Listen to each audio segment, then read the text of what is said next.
ప్రవర్తన మారటంలే, మన మాట మారటంలే, మన చూపు మారటం లేదంటే దేర్ ఇస్ సంథింగ్ రాంగ్.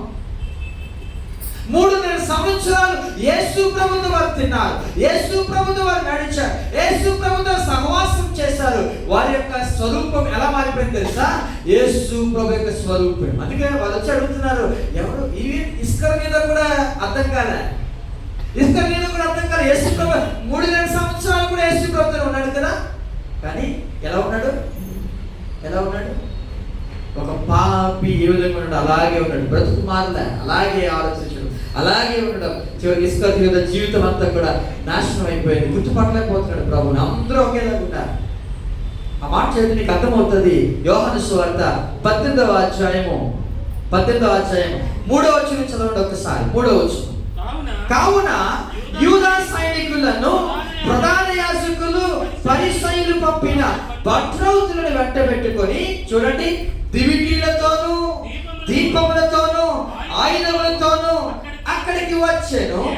యేసు తనకు సంభవింపబోవన్నీ ఎరిగిన వాడై వారి యొద్దకు వెళ్ళి, మీరెవరిని వెతుకుచున్నారని వాడు అడిగాను.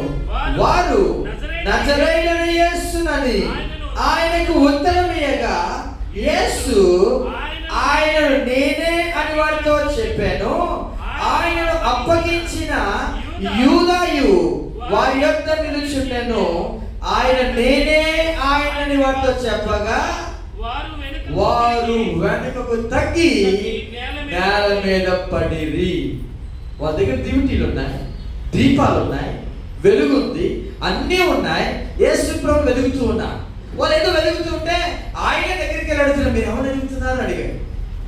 భూమి సచ్చి ఎవరు వెలుగుతున్నారంటే వాళ్ళు అన్నారు, మేము యేసుని వెలుగుతున్నాం, నజరేయుడైన యేసుని వెలుగుతున్నాం అంటే ఆయన నేనే అన్నాడు. ఆయన అంటే వెతుకుతున్నారంటే అక్కడ శిష్యులందరూ ఉన్నారు, వారి ఫేసులు చూస్తున్నారు, వాటిని గమనిస్తున్నారు. అంతేగాని ఇప్పుడు ఒక మనిషిని వెతుకుతుంటే ఎక్కడ వెతుకుతాం మనం? అక్కడ చాలా మంది మనుషులు ఉన్నారు. ఎంతమంది ఉన్నారు అక్కడ? How many people are there? 11. Yesu ప్రభుతో కలిపి 12 మంది. ఒక వ్యక్తి లేడు, 12 మంది శిష్యులు అప్పుడు లేడు. ఎవరి వ్యక్తి? యూదా ఇస్కరియోతు లేడు. మిగతా ఎంతమంది శిష్యులు ఉన్నారు? 11 మంది ఉన్నారు. యేసు ప్రభు కూడా ఉన్నాడు. ఈ 12 మంది వెతుకుతున్నారు. ఎక్కడున్నారు యేసు ప్రభు? ఎక్కడ ఎదుగుతూ ఉంటే ఆయన దగ్గరికి వెళ్ళి అడుగుతున్నారు, మీరు ఎవరిని వెతుకుతున్నారు అని. మేము వెతుకుతుంది నజరేయుడైన యేసుని అన్నారు. అవునా, నేనే ఆయన అన్నాడు. అనగానే అక్కడ రాయబడిన మాట, యూదా ఉన్నాడు, అక్కడ ఇస్కరియోతు ఉన్నాడు. ఇప్పుడు ఏం చేయాలి వాళ్ళు? వాటిని పట్టుకోవాలి కదా. నేనే అనగానే వెనక్కి తగ్గి దెబ్బకి కింద పడిపోయాను.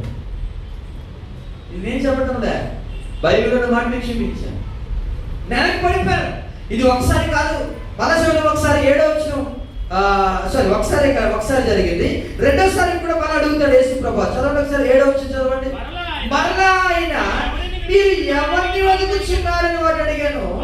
అందుకు వారు నజరేయుడైన యేసునని చెప్పగా, యేసు వారితో, నేనే ఆయనని మీద చెప్పుచుని కనుక మీరు నన్ను వెతుకుచున్న యెడల వీరిని మీరు పోనివ్వండి. వీరిని అంటే అక్కడ ఎవరు? మిగతా శిష్యులు. Okay, clear? ఒక్కసారి కానీ 2 సార్లు ప్రభు అడిగారు, మీరు ఎవరు ఎదుగుతున్నారు? నేనే అని ఆయన అన్నప్పుడు వాళ్ళందరూ కూడా వెనక్కి తగ్గి నేల మీద పడిపోయారు. మళ్ళా లేచి మళ్ళా సేమ్ రిపీట్, మళ్ళీ ఎదుగుతున్నారు. వాళ్ళు మళ్ళా వెలుగుతుంటే మళ్ళా వెలుగుతున్నాడు. మీరు ఎవరు వెలుగుతున్నారంటే నేనే చెప్పాను కదా, నన్ను పట్టుకోండి, వీళ్ళందరినీ కూడా మీరేం చేయాలి? వదిలేయాలి. ఇప్పుడు నా ప్రశ్న ఏంటంటే, అసలు వారు ఎందుకు పడిపోయారు? మీకు అర్థమైంది నా ప్రశ్న? ఇదంతా ఎందుకు చెప్పారంటే, ఇది జరిగిన విషయం. ఇదంతా జరిగింది, వారు ఎందుకు పడిపోయారు అది నాకు అర్థం కాదా. వారు ఎందుకు పడిపోవాల్సి వచ్చింది? వారు ఏ విషయంలో పడిపోయారు? వారు భయపడ్డారా? ఎందుకు పడిపోయారు వాళ్ళు? Why they fell to the ground అంటే, వారున్న స్థలం గురించి నేను చదవడం మొదలు పెట్టాను. వారున్న స్థలం ఏంటో తెలుసా? మొదటి వచనం చదవండి. ఇప్పుడు యోహాను సువార్త 18వ అధ్యాయం 1వ వచనం. యేసు ఈ మాటలు చెప్పి తన శిష్యులతో కూడా కెద్రోను వాగు దాటిపోయెను. అంటే వారున్న స్థలం ఏంటో తెలుసా? కిద్రోను లోయ. కిద్రోను లోయకి మరొక పేరు చెప్పండి, తీర్పు తీర్చు లోయ. తీర్పు దినాన్ని ఎవరు కూడా ఆయన ముందు నిలవలేరు. ఎవరు నిలవగలరు తెలుసా? ఆయన స్వరూప్యము కలిగిన నీవు నేను మాత్రమే నిలబడగలం. గట్టిగా దేవునికి స్తోత్రము చెల్దామా? ఎవరు నిలవలేరు. ఈవెన్ ఇస్కరియోతు యూదా కూడా పడిపోయాడు. అక్కడ రాయబడిన మాట చూసారా? ఇస్కరియోతు యూదా కూడా నిలుచుంటేను యేసు ప్రభు ఎప్పుడైతే నేనే ఆయనను అని చెప్పగా వారు వెనుకకు తగ్గి నేల మీద పడి, అందులో ఇస్కరియోతు యూదా కూడా పడిపోయాడు. అంటే ఇస్కరియోతు యూదా కూడా నిలవబడలేకపోయాడు. ఎందుకో తెలుసా? ఆయన స్వరూప్యము లేదు. ఎవరు నిలవగలరో తెలుసా? దేవుని స్వరూప్యము కలిగిన సింహం ముందు ఎవరు నిలవగలరు అంటే ఎవరు నిలవలేరు, కానీ సింహం మాత్రం నిలబడతారు. మనము కూడా యేసు ప్రభువుని నిలబడాలి అంటే లూకా సువార్త 21వ అధ్యాయంలో 34వ వచనం నుంచి తెలియజేస్తుంది. ఒక మాట చదవండి ఒకసారి. The gospel of Luke chapter 21 verse 34, 35, 36. లూకా సువార్త 21, 34, 35, 36 వచనాలు. మీ హృదయములు ఒకవేళ తిండి వలనను మత్తు వలనను ఐహిక విచారముల వలనను మందముగా ఉన్నందున ఆ దినము అకస్మాత్తుగా మీ మీదికి ఉరి వచ్చినట్టు రాకుండా మీ విషయమై మీరు జాగ్రత్తగా ఉండుడి. ఆ దినము భూమి అంతటా నివసించు వారందరి మీదకి అకస్మాత్తుగా వచ్చును. కాబట్టి మీరు జరగబో వీటి నెలను తప్పించుకొని మనుష్య కుమారుని ఎదుట అది నిలవబడుటకు శక్తి గలవారగునట్లు ఏం చేయాలి?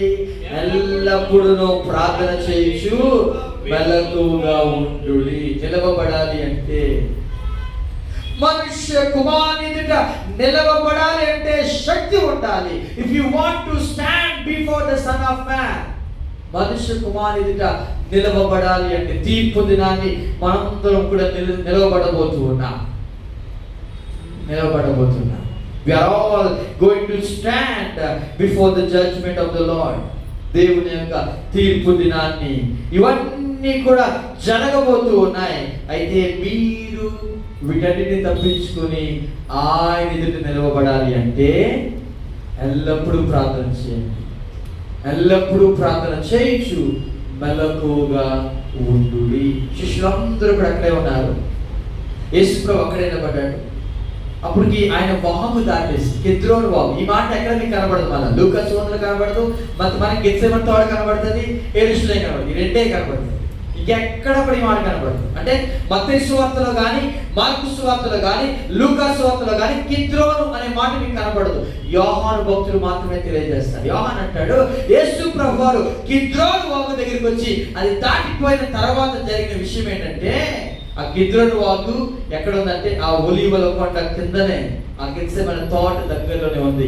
ఆయన దాటి వెళ్ళినప్పుడు, ఆ కిద్రోను వాగు దాటి వెళ్ళినప్పుడు ఆయనలో ఉన్న దైవత్వము, ఆయన నిలబడ్డాడు అక్కడ. ఆయన అడుగుతున్నారు, మీరు ఎవరు వెతుకుతున్నారు? మేము నజరేయుడైన యేసుని, నేనే ఆయన్ని అనగానే వెనక్కి తగ్గి నేల మీద పడి. దేవుని ముందు ఎవరు నిలవగలరండి? ఎవరు నిలవగలరు? యూదా పడిపోయాడు. అక్కడ సైనికులు పడిపోయారు, దివిటీలు పట్టుకున్నారు, దీపములు పట్టుకున్నారు. కానీ ఏమైంది? ఆయన ముందు భయంతో కాలు పడిపోయింది. తీర్పు దినాన్ని ఆయన ముందు నిలవలేక. మరొక విషయం చెప్తా. యెహోవా మందసము పాత నిబంధన గ్రంథంలో దొంగిలించబడినప్పుడు దాన్ని తీసుకెళ్ళిపోయి ఒక గుడిలో పెట్టారు.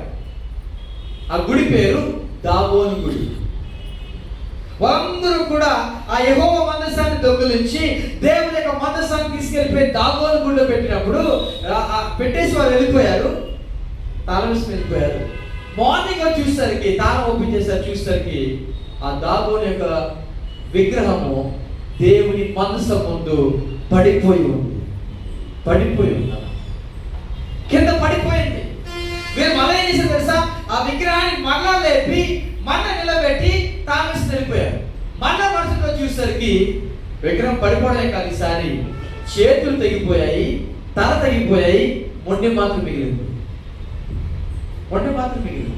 Only this part, body part. No head, no hands, అన్ని కూడా పడిపోయాయి.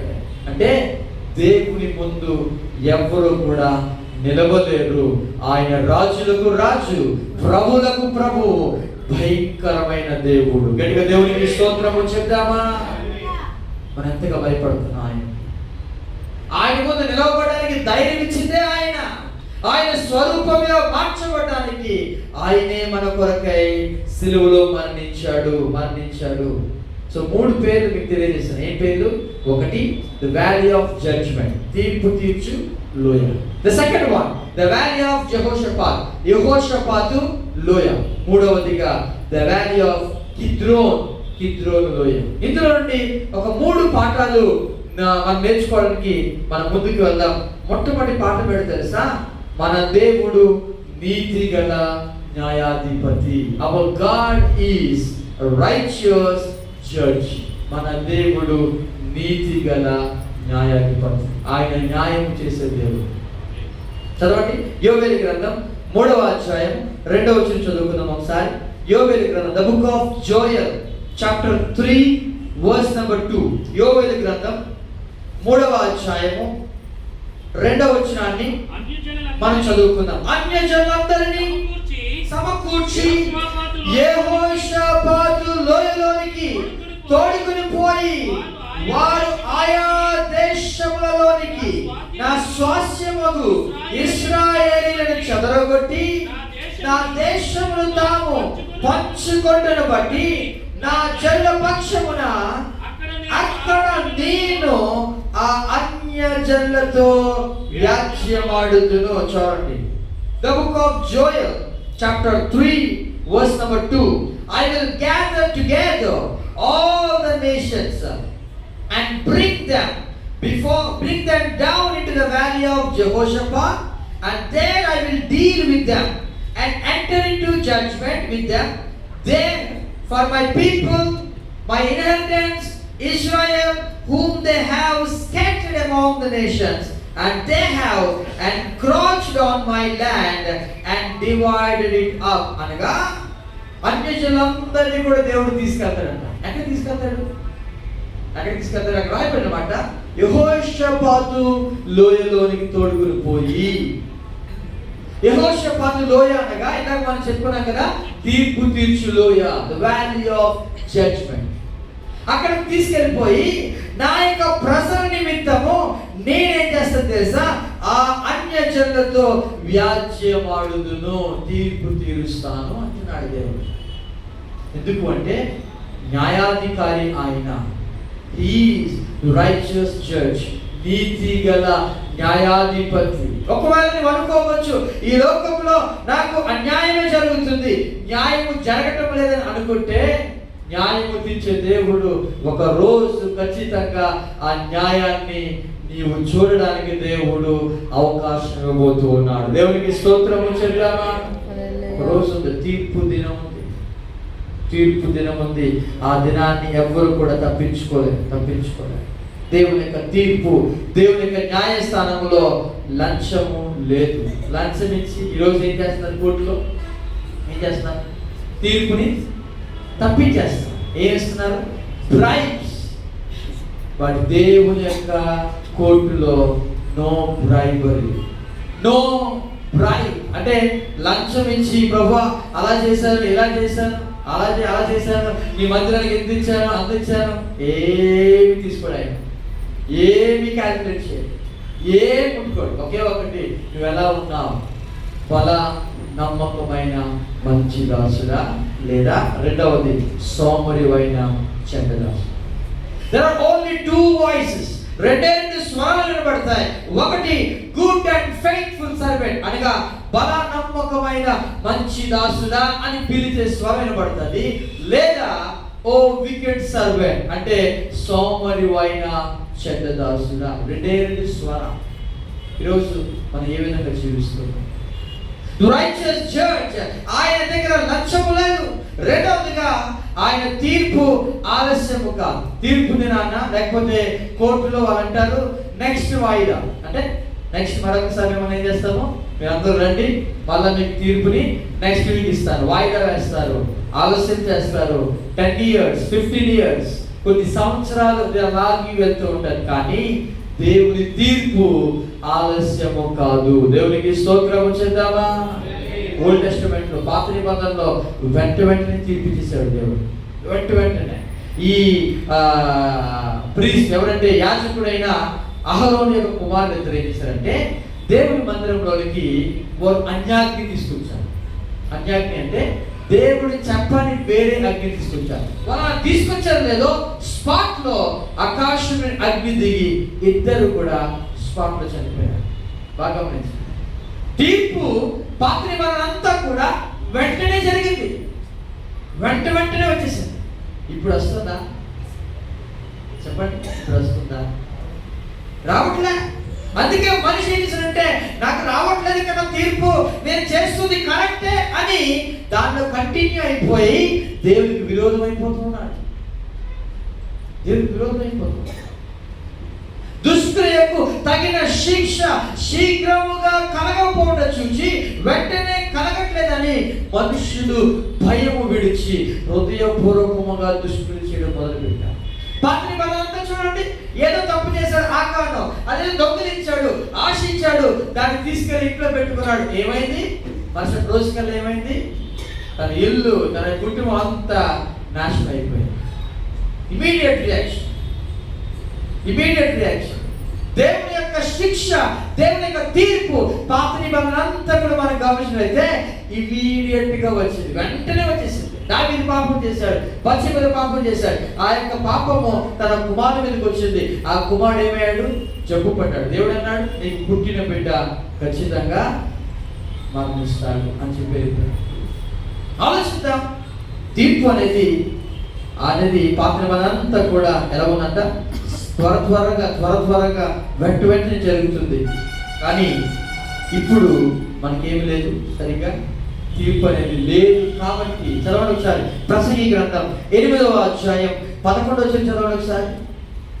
The book of Ecclesiastes chapter 8 verse 11. ప్రసంగి గ్రంథం 8వ అధ్యాయము 11వ వచనం.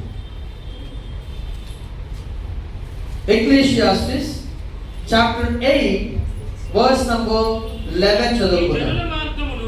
కాదు 11 8 11. ప్రసంగి దుష్క్రియకు తగిన శిక్ష శీఘ్రముగా కలగకపోవడం చూచి మనుషులు భయం విడిచి హృదయపూర్వకముగా దుష్క్రియలు చేయుదురు. Because sentence against an evil work is not executed speedily, therefore the heart of the sons of men is fully set in them to do evil. అంటే మనం చేసిన పాపానికి వెంటనే శిక్ష రావట్లేదు కదా అని చూసి మనుషులు ఏం చేస్తున్నారంట? హృదయపూర్వకంగా దుష్క్రియలు చేయడం మొదలుపెట్టారు. భయం విడిచిపోయింది. అప్పుడు వరకు కూడా భయంతో చేసిన పాపము వెంటనే శిక్ష రాలేదు కదా. ఇప్పుడు ఏం చేస్తారు? భయాన్ని తీసేస్తారు. మెల్లమెల్లగా హృదయపూర్వకంగా వారు ఏం చేస్తున్నారు? దుష్క్రియలు. ఈరోజు మన జీవితాలు కూడా ఎలా ఉన్నాయి? మనం కూడా హృదయపూర్వకంగా చేస్తున్నాం కదా చాలాసార్లు. తెలియనంత వరకు కూడా ఆ పాపము చేసినంత కూడా మనం ఏం చేస్తున్నాము? దేవుడు క్షమిస్తున్నాడు. తెలిసి మళ్ళా రిపీటెడ్ మళ్ళా మనం చేస్తున్నామేమో. ఒకసారి మనము పరిశీలన చేసుకుందాం. దేవుడు న్యాయాధిపతి. దేవుని యొక్క న్యాయస్థానంలో ఏమి లేదు? లంచము లేదు. దేవుని యొక్క న్యాయస్థానంలో ఏమి లేదు? ఆలస్యము లేదు. వెంటనే దేవుడు తీర్పు తీరుస్తాడు. ఖచ్చితంగా ఉంది. ఒకరోజు తీసుకెళ్తాడు. అక్కడ నిలబడతాం మనమందరం కూడా. అక్కడ ఇవన్నీ కూడా మన ఎదుట ఉంచి సెలవుమాట. సామ్ 50 కీర్తన 50వ కీర్తన. సామ్ 50 కీర్తన 50వ కీర్తన 21వ వచనం చదవండి. 21వ వచనం. ఇంటి పనులు నీవు చేసినను నేను మౌనిన ఇంటిని అని అందుకు నేను కేవలము నీ వంటి వాడవని నీవనుకొంటివి. అయితే నీ కన్నుల ఎదుట ఈ సంగతులను నేను వరుసగా ఉంచి నిన్ను గద్దించెదను. గమనించారా? ఇంకా మాట ఉందా? ఇంటి పనులు నువ్వు చేస్తున్నావు. ఎట్టి పనులు? ఆ పైన ఉంటుంది. నువ్వు అన్యాయం చేస్తున్నావు, నువ్వు ఇది చేస్తున్నావు, అది చేస్తున్నావు, నువ్వు దొంగలతో ఏకీభవిస్తున్నావు, వ్యభిచారంతో సాంగత్యం చేస్తున్నావు, నువ్వు మారటం లేదు, నీ మాటలన్నీ కూడా చాలా హర్ట్ఫుల్ గా ఉన్నాయి అని చెప్పుకుంటూ కిందకు వచ్చేసరికి 21వ వచనం అంటాడు, these things has thou done and I kept silence, thou that I was altogether such an one as thyself, but I will reprove you and set them in order before thine eyes. అంటే ఇంటి పనులు నీవు చేసినను నేను మౌనంగా ఉన్నానని నీవేమనుకున్నావు? దేవుడు కూడా నాలంటోడే. దేవుడు కూడా అలాంటి వాడంట. నీ వంటి వాడినని, కేవలం నీ వంటి వాడు అనుకున్నావు నువ్వు. కానీ ఒక రోజు నీ కన్నులు ఎదుట ఈ సంగతులను నేనేం చేస్తాను? వరుసగా ఉంచి ఐ విల్ రిప్రూవ్ యు, నేను నిన్ను గద్దించాను. దేవుడు న్యాయాధిపతి. మనము చేసే క్రియలకు ఖచ్చితంగా ఏముంది? ఫలితము ఉన్నదని గుర్తుపెట్టుకోండి. దేవుని యొక్క న్యాయస్థానంలో లంచము లేదు. దేవుని యొక్క న్యాయస్థానంలో ఆలస్యము కాదు. దేవుని యొక్క న్యాయస్థానంలో న్యాయము తప్పిపోట ఉండదు. నమ్మిన వారు గట్టిగా దేవునికి స్తోత్రము చెప్దామా? ఒకసారి పై స్లైడ్ వెళ్దామా? ముందు స్లైడ్కి వెళ్ళండి. ఒకసారి ఈ స్లైడ్ తీర్పు దినాన్న ఇది కాదు. నెక్స్ట్ ఇది కాదు. నెక్స్ట్ ఇది తీర్పు దినాన్న ఇక్కడ రాయబడిన మాట చూడండి. ఈ పిక్చర్ ఒకసారి చూడండి. తీర్పు దినాన్న మనందరం కూడా ఇలా నిలబడబోతున్నాం. తీర్పు దినాన్న దేవునికి వాక్యంలో 2 తీర్పులు ఉన్నాయి. ఒకటి పరిశుద్ధ తీర్పు అంటారు, 2 వైట్ థ్రోన్ జడ్జ్మెంట్ అంటారు. బాగా వినండి. పరిశుద్ధుల తీర్పు అనేది క్రీస్తు న్యాయపీఠం అంటారు. The judgement of Christ. Kreestu తీరుస్తాడు మన యొక్క తీర్పు. ఓకే, క్రీస్తు, దాని క్రీస్తు న్యాయపీఠం అంటారు. The judgement seat of Christ. రెండవది ఉంది, దాని పేరు వైట్ థ్రోన్ జడ్జ్మెంట్ అంటారు. అంటే తెల్లటి సింహాసనం తీర్పు, ధవల సింహాసనం తీర్పు. ఇది రెండవది. ఈ పిక్చర్ అంటే అదే ధవలమైన సింహాసనం. వైట్ కలర్ లో ఉంటుంది సింహాసనము. ఆయన అలా కూర్చుంటాడు. ఆయన తండ్రి అయిన దేవుడు కూర్చుని ఆయన సమస్త జనందరినీ కూడా ఏం చేస్తాడంటే తీర్పు తీరుస్తాడు. ఒక్కొక్కరు రమ్మంటాడు. వారి తీర్పుని ఆయన ప్రకటిస్తాడు. ఎవరి పేరైతే జీవ గ్రంథంలో ఉండదో వారిని తీసుకెళ్ళి నరకంలో పడేస్తాడు. అది పరిశుద్ధ తీర్పు కాదు, అది లోక సంబంధమైన అందరి తీర్పు. కానీ యేసు ప్రభు రక్తం చేత కడగబడిన మనందరం ఉన్నామే, మనకి ఈ తీర్పు లేదు. క్రీస్తు న్యాయపీఠము దగ్గర మాత్రమే బహుమతుల కోసం మాత్రమే తీర్పు ఉంది.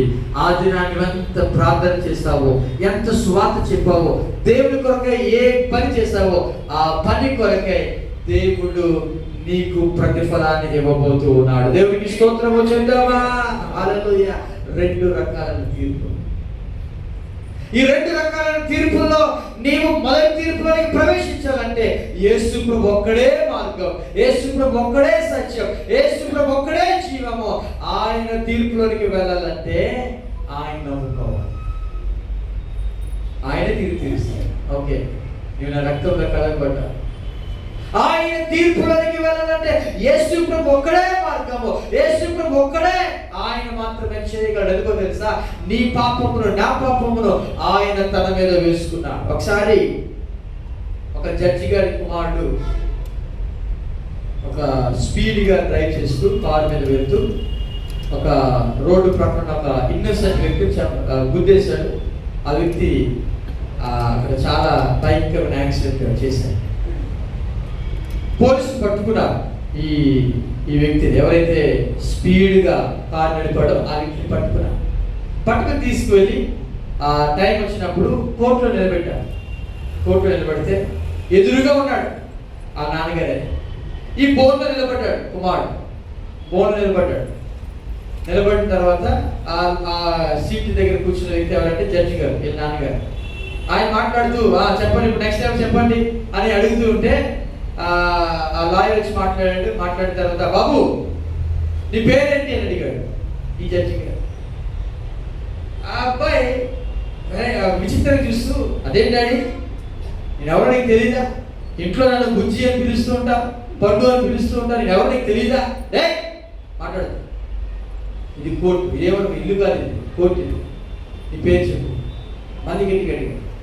అబ్బాయి నా విచిత్రంగా చూస్తున్నాడు, మా నాన్నగారే కదా, నేను ఎక్కడైనా బజార్ తీసుకొచ్చాడా అని గట్టిగా మాట్లాడుతుండే. మళ్ళా రెండోసారి గట్టిగా అన్నాడు, ఇది కోర్టు, నువ్వు సరైనతో మాట్లాడు, నీ పేరు చెప్పాలన్నప్పుడు ఏం మాట్లాడకుండా సైలెంట్గా తన పేరు చెప్పాడు. తర్వాత అన్నాడు, ఈ వ్యక్తి చేసిన నేరాన్ని బట్టి ఈ వ్యక్తికి 50,000 జరిమానా విధిస్తున్నాను అని చెప్పి ఆ వ్యక్తి ఒక తీర్పు చెప్పేసి బయటకు తీసుకున్నాడు. బయటకు చెప్తే అందరూ ఆశ్చర్యపోతున్నారు, ఇదేంటి జడ్జి గారు కుమారుడు, జడ్జి గారు క్షమిస్తారనుకున్నాం, ఆయన తీర్పు చెప్పేసరికి అందరూ ఆశ్చర్యపోతున్నారు, అందరూ చూస్తున్నారు. ఈ వ్యక్తి అయితే అసలు ఈ కుమారుడు అయితే ఇక నా తండ్రినా అన్నంతగా డౌట్కి వెళ్ళిపోయి అలా ఉండిపోయాడు. జడ్జి గారు లేచారు, బయటకు వచ్చిన తర్వాత కిందకి వెళ్ళి ఆ జేబులో పర్సు ఓపెన్ చేసి ఆ కార్డు ఇస్తూ, ఇదిగో 50,000 జరిమానా నేను ఇస్తాను, ఎందుకంటే నా కుమారుడు అని చెప్పి ఆ వ్యక్తి కోసము తన యొక్క జరిమానా అంతా కూడా ఈ జడ్జి గారికి కట్టాడు. ఇంటికి వెళ్ళిన తర్వాత ఆ కుమారుడు కోపంతో అడుగుతున్నాడు, డాడీ అసలు నా తండ్రే కాదు, నువ్వు అందరి ముందు నా బరువు తీసావు, అక్కడ అందరి ముందు నువ్వు సపోర్ట్ చేసి ఎంత బాగున్నావు, అందరి ముందు నువ్వు నాకు బరువు తీసావు, నా పేరు నీకు తెలీదా అని చాలా కోపంతో అంటే ఒకే ఒక మాట అన్నాడు ఆ జడ్జి, బాబు అది కోర్టు, అక్కడ నేను కూర్చుంది మీ తండ్రి కాదు, జడ్జి స్థానంలో ఉన్నాను నేను, అక్కడ నేనే కాదు ఎవ్వరు కూడా ఏమీ చేయలేరు, తీర్పు చెప్పాల్సిందే అని చెప్పి కిందకు వచ్చిన తర్వాత ఆ డబ్బు నేనే కట్టాను కదా అని చెప్పి ఆ వ్యక్తిని హత్తుకొని నువ్వు ఇప్పుడునైనా నువ్వు మంచిగా జీవించాలి అని చెప్పి ఆ వ్యక్తిని క్షమించేశాడు. ఇదే విధంగా యేసు ప్రభువారు నీవు మనము అనుభవించాల్సిన పాపమంతటిని కూడా యేసు ప్రభువారు ఏం చేశారు తెలుసా, మన కోసము కలువరి శిలువలో ఆయన మరణించాడు. ప్రకటనైనా మీరు మంచిగా జీవించాలి, నీతిగా జీవించాలి, ఎందుకు ఇంకా పాపంలో జీవిస్తారు, రండి పాపం నుండి బయటికి రండి, ఎందుకంటే తీర్పు దినాన్ని నీవు నిలబడకూడదంటే నువ్వేం చేయాలి, పాపం నుండి బయటికి రావాలి. నీవు ప్రార్థన చేస్తూ దేవుని కొరకే జీవించాలి అని దేవుడు నిరంతరము తన వాక్యము ద్వారా సేవకుల ద్వారా మనల్ని హెచ్చరిస్తూ ఉన్నాడు. ఎందుకో తెలుసా, ఈ తీర్పు దినాన్ని మాట్లాడే పని లేదు, నీ మాట ఉండదు ఇంకా. ఒకవేళ యేసు ప్రభు నమ్మిన నీవు నేను ఆయన యొక్క రక్తము మన మీద ఉన్నప్పుడు మన రక్తాన్ని చూసి ఆయన దాటిపోయే దేవుడు. నమ్మిన వారి గట్టిగా దేవునికి స్తోత్రము చేద్దామా. తీర్పు ఉండదండి, తీర్పు ఉండదు. ఎప్పుడు తీర్పు తెలుసా, నెక్స్ట్ స్లైడ్కి వెళ్దాం. ఆయన యొక్క తీర్పు లంచం ఉండదు, ఆలస్యం ఉండదు, న్యాయం తప్పిపోటు ఉండదు. అయితే ఎప్పుడు తీర్పు ఉంది, ఆఫ్టర్ దిస్ కమ్స్ జడ్జిమెంట్, ఆ తరువాత తీర్పు జరుగుతుంది. ఆఫ్టర్ దిస్ అంటే ఏంటి, ఆఫ్టర్ దిస్ కమ్స్ జడ్జిమెంట్ అంటే ఆ తర్వాత తీర్పు జరుగుతుంది. ఏ తర్వాత, యేసు రాకడ. ఇంకా చదవండి హెబ్రీ పత్రిక 9:27. దేని తర్వాత తీర్పు ఉంది చదవండి. హీబ్రూస్ చాప్టర్ 9 వర్స్ నంబర్ 27 ముగించేస్తాం. 27. And just as it is appointed at this time for all men to die once, and after this judgment. మనుషులు ఒక్కసారి మృతి పొందవలెనని నియమింపబడెను, ఆ తరువాత తీర్పు జరుగును. ఆఫ్టర్ దిస్ అంటే దేని తర్వాత అనుకున్నారు, డెత్ తర్వాత. మనుషులు ఒక్కసారే ఏముంది, మరణం ఉంది. చాలా మంది ఏమంటారు తెలుసా, నేను చనిపోయిన తర్వాత నేను మరలా ఒక కుక్కగానో ఒక పిల్లిగానో మళ్ళీ పుడతాను అని నమ్ముతూ ఉన్నారు చాలా మంది. ఈవెన్ మనమే కాదు, ఇండియన్సే కాదు, జ్యూస్ కూడా అదే నమ్మేవారు. ద పీపుల్ ఆఫ్ జ్యూస్, యూదులు కూడా అదే నమ్మేవారు. అందుకే యేసు ప్రభువు ప్రూవ్ చేశారు. ఎప్పుడు తెలుసా? లాజరు మరణం ద్వారా ప్రూవ్ చేశారు. లాజరు చనిపోయిన తర్వాత, లాజరు జబ్బు పడిన వెంటనే వారు ఉత్తరం రాస్తారు, అయ్యా ఇగో మా యొక్క తమ్ముడు లాజరు జబ్బు పడ్డాడు, మీరు తొందరగా రావాలి అని ఉత్తరం రాస్తే ఆయన వెళ్ళే, ఆయన అక్కడే ఉండిపోయాడు. చనిపోయాడు లాజరు. చనిపోయిన తర్వాత కూడా తెలిసినా వెళ్ళలేదు. ఒకటో రోజు వెళ్ళలేదు, రెండో రోజు వెళ్ళలేదు, మూడో రోజు వెళ్ళలేదు. 3 days Jesus didn't go to see Lazarus. లాజరుని చూడడానికి వెళ్ళా. 4వ రోజు అంటున్నాడు, రండి శిష్యుడు అంటున్నాడు, we will go to see Lazarus. లాజరు దగ్గరికి వెళ్దామన్నాడు. ఎన్ని రోజులు అయిందప్పటికి? చనిపోయి 3 రోజులు అయిపోయాయి. 4వ రోజు అంటున్నాడు. అంటే ఇప్పటికి ఆ బాడీలో ఉన్న ఆ యొక్క ఆత్మ ఏమవుతుంది, ఏ కుక్కలోనుకో ఏ నక్కలోనుకో వెళ్ళిపోతుంది అని యూదులు నమ్ముతూ ఉన్నారు. యేసు ప్రభువుకి వెళ్ళాడు, రాయి తీసేమన్నాడు, లాజరు అని పిలుస్తున్నాడు. అందరూ వస్తున్నాడు అక్కడ. ఏ కుక్క వస్తుందో ఏ నక్క వస్తుందో, ఎందుకు లాజరు ఆత్మ ఎక్కడ ఉంది? ఇందులో లేదు, ఎందులో లేదు? సమాధిలో లేదు, ఎక్కడ కింద చూస్తున్నారు. కానీ ఆ లోపల నుండి లాజరు ప్రేత వస్త్రాలతో అలా బయటికి రావడం చూసిన తర్వాత వారు నమ్మారు, మరణం అనేది ఒక్కసారి, 2 సార్లు కాదు. నువ్వు మరణం అయిపోయిన తర్వాత మరలా నేను పిల్లిలాగా వెళ్తాను, మరలా నేను 7 జన్మలు, ఏది లేదు. Bible is not agreeing. దేవుని వాక్యం సపోర్ట్ చేయటంలే. నువ్వు నమ్మితే నమ్ము, కానీ బైబిల్ చెప్పటంలే. దేవునికి వాక్యం చెప్పేది ఒకటే, మనుషులు ఒక్కసారే వృద్ధి పొందవలనని నియమించబడేది. ఏంటి అన్నమాట? శారీరకమైన ఈ మరణము తర్వాత ఏముందో తెలుసా? ఆ తర్వాత తీర్పు జరుగును. ఆ తీర్పులోనికి నువ్వు వెళ్ళకూడదు అనుకుంటే చదవండి. ఆ మాట చెప్పి నేను ముగిస్తాను. The gospel of John chapter 5 verse 24. యోహాను సువార్త 5వ అధ్యాయము 24వ వచనాన్ని మనం చదువుకుని మనం ముగింపు ప్రార్థన చేస్తాం. ముగించుకుందాం, మనం వాక్యాన్ని ముగించుకుందాం. యోహాను సువార్త 5వ అధ్యాయం 24వ వచనం, నా మాట విని నన్ను పంపిన వాని యందు విశ్వాసముంచువాడు నిత్య జీవము గలవాడు. వాడు తీర్పులోనికి రాక మరణములో నుండి జీవములోనికి దాటి ఉన్నాడని మీతో నిశ్చయముగా చెప్పుచున్నాను. గమనించారా? మనకి ఒకే ఒక తీర్పు, ఒకే ఒక తీర్పు అందరికీ కూడా, రక్షించబడ్డ వారికి లేకపోతే నశిస్తున్న వారికి కూడా ఒకే ఒక తీర్పు. కానీ రెండిట్లో ఏదో ఒకటే. ఒకటి క్రీస్తు న్యాయపీఠమైన నీవు పొందుకోవాలి, లేదా వైట్ థ్రోన్ జడ్జ్మెంట్ అంటే ధవలమైన సింహాసనం. రెండిట్లో ఏదో ఒకటే. రెండిట్లో కుదరదు. ఉంటే ఇందులో అయినా ఉండాలి, లేకపోతే ఇందులో అయినా ఉండాలి. ఒకే ఒక తీర్పు. ఏ తీర్పులోకి వెళ్దామా? అక్కడ రాయబడిన మాట, ఇదిగో verily verily I say unto you, he that heareth my word and believeth on him that sent me hath everlasting life and shall not come into condemnation, but is passed from death unto life. వాడు తీర్పులోనికి రాక ఎక్కడికి వెళ్తున్నాడంట? మరణములో నుండి జీవములోనికి దాటి ఉన్నాడు. ఎవరు దాటించారు? ఇది యేసు ప్రభువారు మన చెయ్యి పట్టుకొని దాటించినాడు. గట్టిగా దేవునికి స్తోత్రము చెప్దామా? తీర్పు ఉండదండి, తీర్పు ఉండదు. క్రీస్తు యేసునందున్న వారికి ఏ శిక్షా విధి లేదు. దేవుని వాక్యం తెలియజేస్తాం, లేదు. కాబట్టి ఒకసారి మనం ఆలోచిద్దాం. నెక్స్ట్ లైఫ్ నేను ముగిస్తాను. దేవుడు వేటిని తీర్పు తీర్చబోతున్నాడు తెలుసా? దేవుడు వేటిని తీర్పు తీర్చబోతున్నాడు. ఏదైనా ఒకవేళ ధవల సింహాసనం తీర్పు అయినా ఆయనే తీర్పు తీరుస్తాడు, క్రీస్తు న్యాయపీఠమైన ఆయనే తీర్పు తీరుస్తాడు. ఆ తీర్పులో ఏమి చేస్తాడు ఆయన, ఏమి తీర్పు తీరుస్తాడు అనే విషయాన్ని నేను చెప్పడం కన్నా మీరు చదివి తెలుసుకోవాలి. ఎక్కడుందా మాట అంటే యోవేలు గ్రంథం, నెక్స్ట్ టైం యోవేలు గ్రంథం 3వ అధ్యాయంలో ఎన్ని వచనాలు ఉన్నాయి చూడండి ఒకసారి. 21 వచనాలు ఉంటాయి. The book of Joel chapter 3, యోవేలు గ్రంథం 3వ అధ్యాయము ఎన్ని వచనాలు ఉన్నాయి చూడండి ఒకసారి. యోవేలు గ్రంథం 3వ అధ్యాయము 21 వర్సెస్ అధ్యాయం 21 వచనాలు. ఈ వారం అంతా కూడా ఇప్పుడు చదవద్దు, ఇప్పుడు చదవద్దు. ఇంటికి వెళ్ళిన తర్వాత ఈ వారం అంతా మీకు ఇచ్చే వర్క్ ఏంటంటే ఈ వచనాలు మీరు చదివి దేవుడు వేటిని తీర్పు తీర్చబోతున్నాడో అక్కడ రాయబడింది.